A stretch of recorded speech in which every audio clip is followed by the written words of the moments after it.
सामाजिक एवं कल्याण मंत्री कर्नल धनीराम शांडिल जी, हिमाचल सरकार में कृषि मंत्री और पशुपालन मंत्री चौधरी चंद्र कुमार जी, हमारे शाहपुर के विधायक केवल सिंह पठानिया जी, शिमला के महापौर सुरेंद्र चौहान जी, उप महापौर श्रीमती उमा कौशल जी, सामाजिक न्याय एवं अधिकारिता सचिव श्रीमती सुधा देवी जी, डायरेक्टर रूपाली ठाकुर जी और एंकर एकता कप्ता जी और प्यारे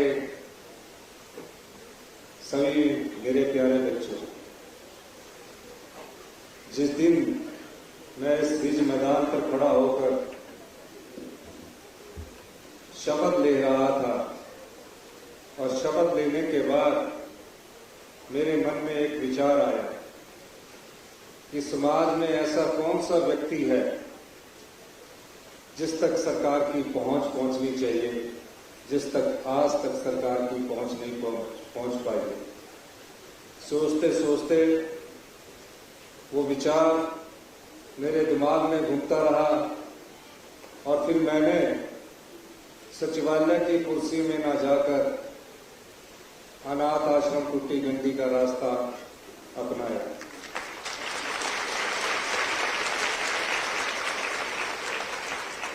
लोग मेरा सचिवालय में एक रस्म अदायगी होती है, सभी सचिव सरकारी अधिकारी वहां मेरा इंतजार कर रहे थे और जब मैं टूटी गंडी पहुंचा तो मैंने उन प्यारे बच्चों से बहुत कुछ सीखा, कैसे वो आपसी भाईचारे में रह रहे हैं।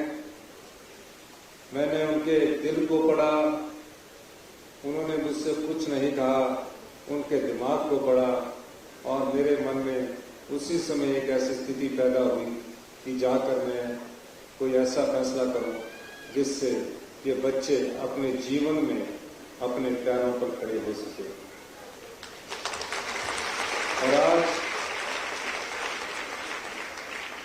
और आज जब मैं आपके बीच में इसी रिज मैदान पर खड़ा होकर आपसे बातचीत कर रहा हूं, मैं खुद को और मेरी सरकार खुद को बड़ा गौरवान्वित महसूस कर रही है। हमने हिंदुस्तान का पहला ऐसा कानून बनाया। ये कानून सिर्फ हिमाचल प्रदेश में उन बच्चों को लिए बनाया गया जो बच्चे जिनके ना माता है ना पिता है, कि उनको कैसे उनको अधिकार दिया जाए। आज कानून के अधिकार के तहत आपको ये अधिकार दिया गया है कि आप चिल्ड्रन ऑफ द स्टेट, राज्य के बच्चे कहलाएंगे। सरकार ही माता है, सरकार ही पिता है। इस लक्ष्य की पूर्ति के लिए हमने इस कार्य योजना पर काम करना शुरू हुआ। हमने सुधा जी से, एकता कप्ता जी से और ये जो सामाजिक रूपाली ठाकुर जी से, सब सामाजिक अधिकारियों से हमारी बैठक हुई, क्योंकि योजना को धरातल में लाना ही सही मायने में उसका सही उत्तर होता है। तो हमने इस योजना को आज 10 महीने बाद अमल में लाया है और ये हिमाचल प्रदेश सरकार की जब से सरकार बनी है पहली ये कल्याणकारी योजनाएं समाज के उन बच्चों को समर्पित है जो समाज में अपने आप को अलग महसूस करते थे। इस योजना के द्वारा अब वो अपने आप को बिल्कुल अलग महसूस नहीं करेंगे। ये मेरे व्यक्तिगत मन में बहुत खुशी हो रही है जब ये योजना बनी। पैसे कहां से आएंगे, कैसे अमली जामा पहनाया जाएगा, आर्थिक स्थिति ठीक नहीं है और उसके बाद आपदा का कहर इस प्रदेश पर पड़ा, लेकिन दृढ़ निश्चय था हमारा कि हम इन बच्चों को गोद लेंगे। और जब मैं आज आपको प्राइज बांट रहा था, स्कॉलरशिप के एलिजिबिलिटी सर्टिफिकेट बांट रहा था और सामाजिक न्याय कल्याण मंत्रालय के माध्यम से मैं माननीय मंत्री जी से बात कर रहा था। मैं मन ही मन में बड़ा फलीभूत महसूस कर रहा था। मुझे सेक्रेटरी महोदय ने कहा कि अभी हमें और पता लगा है कि तकरीबन 2700 के करीब बच्चे जो अपने रिश्तेदारों के पास रहते हैं वो किसी कारणवश पढ़ाई छोड़ चुके हैं। उनके बारे में हमें क्या करना है? हमने कहा कि आज के बाद से उन 2700 बच्चे जो भावी जिनकी पहचान अभी हुई है उनको हर महीने हम 4000 रुपया बोनस के रूप में, पेंशन के रूप में 27 साल तक देंगे। ये फैसला हमने किया। जब ये योजना बन रही थी, ये मत सोचिए कई बैठकों का दौर इसमें हुआ, कई घंटे लगे, बड़ा विवेकपूर्ण सोचा गया, प्रूडेंटली सोचा गया कैसे संरक्षण करना है, कहीं बच्चों का शोषण ना हो। इस दृष्टि से जब इस योजना को अमली जामा पहनाया गया तो हमने फैसला किया जो भी पैदा होने वाला बच्चा है, अगर पैदा होते हुए किसी कारणवश दुर्घटनावश उनके माता पिता उनको छोड़कर चले जाते हैं, ये सरकार उसका ख्याल रखेगी। फिर हुआ, कई ऐसे बच्चे भी थे जिनके माता पिता का किसी को ज्ञान नहीं था, आश्रम में छोड़ दिए गए। उन बच्चों को पालेगा कैसे? एक बच्चा को पालना बहुत मुश्किल काम होता है। हमने उसके लिए भी व्यक्तिगत तौर से जो छोटा बच्चा था उसके लिए एक नर्स का प्रावधान किया कि जब तक वो मदर फीड लेता है तब तक वो बड़ा नहीं होता, उसे एक नर्स के द्वारा पाला जाएगा। फिर जब वो बड़ा होगा तो 3 बच्चों के लिए एक मैट्रन रखी जाएगी। इस ढंग से हम इस योजना को अमली जामा पहना रहे हैं। अब बच्चा +2 के बाद जाएगा कहां? +2 के बाद किस दिशा में जाएगा वो? +2 के बाद तो अनाथ आश्रम के बाद कहां जाएगा? कोई योजना नहीं थी। हमने कहा +2 के बाद जो बच्चा पढ़ना चाहेगा, PhD तक करना चाहेगा, IIT में सिलेक्ट होगा, IIM में सिलेक्ट होगा, मेडिकल कॉलेज में जाएगा, नर्सिंग कॉलेज में जाएगा, कहीं भी शिक्षा का क्षेत्र में जाएगा, उसको पूरी फीस हिमाचल प्रदेश सरकार द्वारा दी जाएगी। हॉस्टल का पूरा खर्चा सरकार के द्वारा दिया जाएगा। अब फीस भी हो गई, हॉस्टल का खर्चा भी हो गया। अब बच्चे को पहनने के लिए क्या चाहिए? शिमला में सर्दी होती है, ऊना में गर्मी होती है। हमने कहा प्रत्येक बच्चे को प्रत्येक वर्ष 10,000 रुपया बिलोंगिंग कपड़ों के लिए दिए जाएंगे।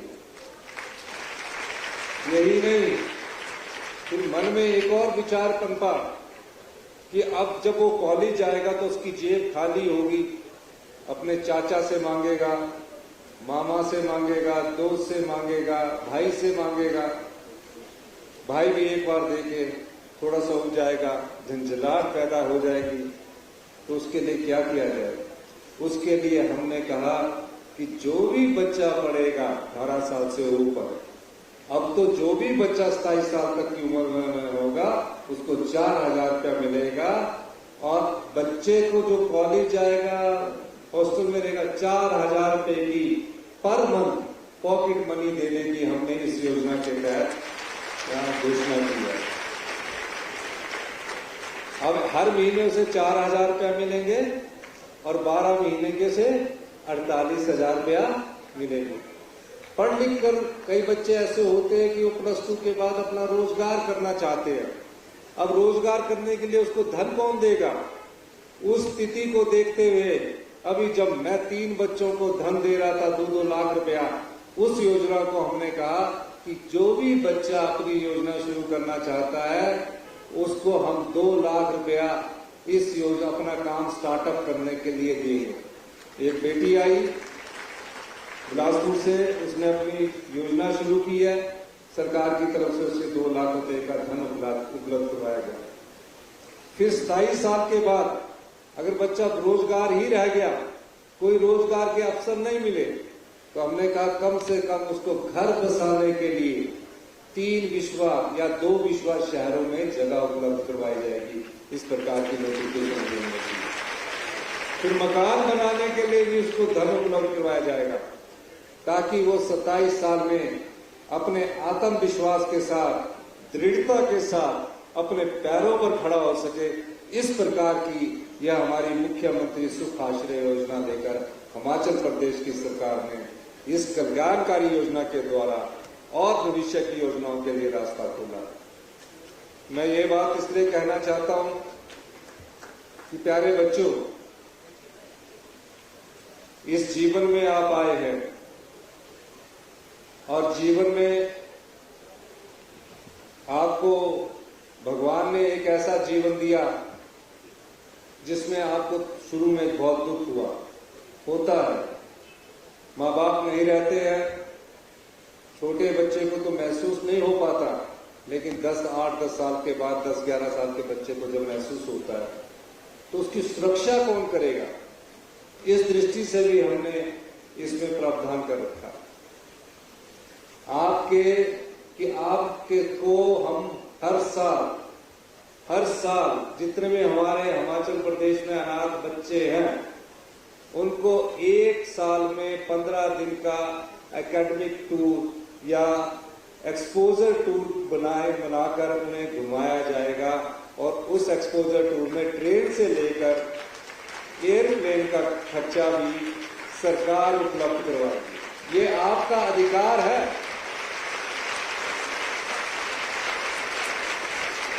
और उसमें रहने की सुविधा, जिस प्रकार हम अपने बच्चों को ले जाते हैं ना, अपने बच्चों को ले जाते हैं, अच्छे होटल में ठहराते हैं।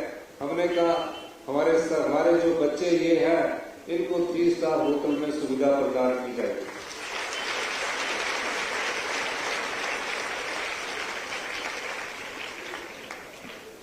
इस मुख्यमंत्री सुख आश्रय योजना से आपको अपनी पढ़ाई की दिशा तय करने का मौका मिलेगा। आपको ये भी, कोई बच्चा अगर कोचिंग चाहता है मेडिकल कॉलेज की, IIT की, एक बच्चे ने कहा कि मैं HS की कोचिंग लेना चाहता हूं, सरकार उसके कोचिंग का भी पूरा खर्चा उस बच्चे को उपलब्ध करवाएगी।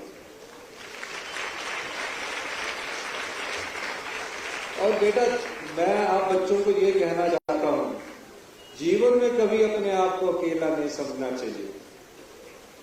समाज एक दूसरे को जोड़कर बनता है। समाज में जब आप आते हैं तो समाज की सुरक्षा और रक्षा करना का दायित्व भी आपके ऊपर होता है।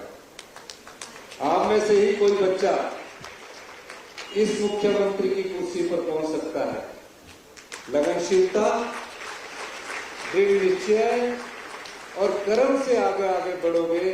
कोई कुर्सी ऐसी नहीं है जो आपकी पहुंच से बाहर ना हो। आप बड़े बड़े डॉक्टर बन सकते हो, आप बड़े बड़े इंजीनियर बन सकते हो, आप राजनीति में आ सकते हो। और शिक्षा में भी कभी आप ये मत सोचना, मैं भी एक आम स्कूल से पढ़ा हूं, टाट के स्कूल से पढ़ा हूं, टाट होता था उसमें। आज जब मैं मुख्यमंत्री की कुर्सी पर पहुंच सकता हूं तो आप भी सब इस कुर्सी पर दिशा दे सकते हो। गवर्नमेंट स्कूल से हम लोग पढ़े, तो जो शिक्षा को अच्छी तरह पढ़ता है वो चाहे गवर्नमेंट स्कूल से पढ़ा हो, चाहे वो कॉलेज में पढ़ा हो, चाहे यूनिवर्सिटी में पढ़ा हो, और ध्यानपूर्वक अपने लक्ष्य की ओर बढ़ता है, भगवान भी उसका साथ देता है। तो इस लक्ष्य के लिए आप आने वाले कल के नेता भी हो, आने वाले कल के इंजीनियर भी हो, आने वाले कल के साइंटिस्ट भी हो, आने वाले कल के डॉक्टर भी हो, आने वाले कल के महान खिलाड़ी भी हो सकते हैं। अपने रास्ते से नहीं भटकना। जब छोटी उम्र होती है ना तो रास्ते से भटकते, अपने रास्ते से नहीं भटकना, अपने लक्ष्य की पूर्ति करना। सरकार के पास आपका अधिकार है। कोई भी बच्चा सरकार से अपने अधिकार की बात कर सकता है। ये कोई आप पर दया नहीं है, ये आपको कानूनी अधिकार दिया गया है हमारी सरकार द्वारा। आप कानून के माध्यम से भी अपने अधिकार की लड़ाई लड़ सकते हो। कोई आपको तंग करता है, उसकी शिकायत दर्ज कर सकते हो। इस प्रकार से ये योजना को हमने आपको फायदा दिया है। अभी आने वाले समय में और आप बड़ी योजनाएं देखेंगे, उनका उल्लेख नहीं मैं अभी करना चाहता। महिलाओं से संबंधित हम कई अच्छी योजनाएं आने वाले समय में ला रहे हैं, क्योंकि अभी हमारी स्थिति ऐसी है कि हम आपदा से अभी उभरे हैं और आपदा के बाद हमने आपदा का भी जो चुनौती थी उस चुनौती का डट कर मुकाबला किया और आपदा की लड़ाई भी हमने लड़ाई की तरह न लड़कर हमारी सरकार ने युद्ध की तरह लड़ी है। और आज आपदा से जब हम उभरे हैं, आपदा में प्रभावित परिवार जो 16,000 परिवार है, जिसमें 3,500 घर पूरी तरह नष्ट हो चुके हैं, 13,000 घर पार्शली डैमेज हो चुके हैं, तकरीबन 12,000 करोड़ रुपए का हिमाचल को नुकसान हो चुका है। हमने कहा हम अपने संसाधनों में कटौती करके उन आपदा प्रभावित परिवारों को बचाने का दायित्व भी हमारी सरकार का, और हमने 4500 करोड़ रुपए का पैकेज उन आपदा प्रभावित परिवारों के लिए दिया। ये सरकार की संवेदनशीलता को दर्शाता है कि जिसका मकान गिर गया उसको 1,30,000 रुपया मिलता था, हमने सीधा बढ़ाकर 7 लाख रुपया कर दिया। और जिसका कच्चा मकान भी गिरा है उसको हमारी सरकार ने कहा कि आपका कच्चा मकान गिरा है, आपका चाहे 3 लाख का था 4 लाख का था, हमने उसको बढ़ाकर भी कहा कि आप अगली बार पक्के मकान में रहो, और हमने उसे 7 लाख रुपया उसे भी दिया। तो आज इस शुभ अवसर पर मैं एक बार फिर से कर्नल धनीराम शांडिल जी का, व्यक्तिगत तौर से सुधा जी का, और जितने भी सोशल वेलफेयर के ऑफिसर अधिकारी हैं, सबका धन्यवाद करना चाहता हूं कि कर्नल शांडिल जी ने बार बार मीटिंगें लेकर हमारी इस योजना को आज अमली जामा पहनाया है। उसके लिए सामाजिक एवं न्याय मंत्रालय के सभी अधिकारी कर्मचारी भी बधाई के पात्र हैं। और ये अभी जितने बच्चे हैं, जो 2700 बच्चे और पता लगे, इसके बाद जितने और भी बच्चे अगर माता पिता को खो चुके होंगे, सरकार उनको भी ये सुविधा उपलब्ध करवाएगी। अभी जिन 30 बच्चों को जो लैपटॉप मिले हैं, वो 10वीं के बाद के जितने भी बच्चे हैं 11वीं 12वीं के 298 बच्चों को लैपटॉप मिलेंगे, क्योंकि अभी जो लैपटॉप का ऑर्डर है वो सभी 11वीं 12वीं बच्चों को जो हमने कहा है उनको देने के लिए है। तो सभी जो बाकी बचे बच्चे हैं 298, उनको भी उपलब्ध 2-4 दिन में आपको हो जाएंगे। इन्हीं शब्दों के साथ मैं प्यारे बच्चों से एक बार फिर कहना चाहूंगा, आप अकेले नहीं हैं, और जब आप अकेले नहीं हैं, सरकार आपके साथ है, तो आप अपने को आपको कभी बेसहारा ना सोचना। ये अधिकार आपके हाथ में है, सरकार आपके साथ हमेशा खड़ी रहेगी। इन्हीं शब्दों के साथ मैं एक बार फिर से उन प्यारे बच्चों का जो मेहनत करके आगे बढ़ रहे हैं, अपनी दिशा तय कर रहे हैं, एक बार फिर से इस योजना को शुरू होने के लिए समाज के उस अंतिम व्यक्ति तक जहां हमारी पहुंच पहुंची है, हम पहुंचे हैं इस योजना के माध्यम से, मैं एक बार सभी प्यारे बच्चों को बहुत बहुत शुभकामनाएं देता हूं। जय हिंद, जय भारत।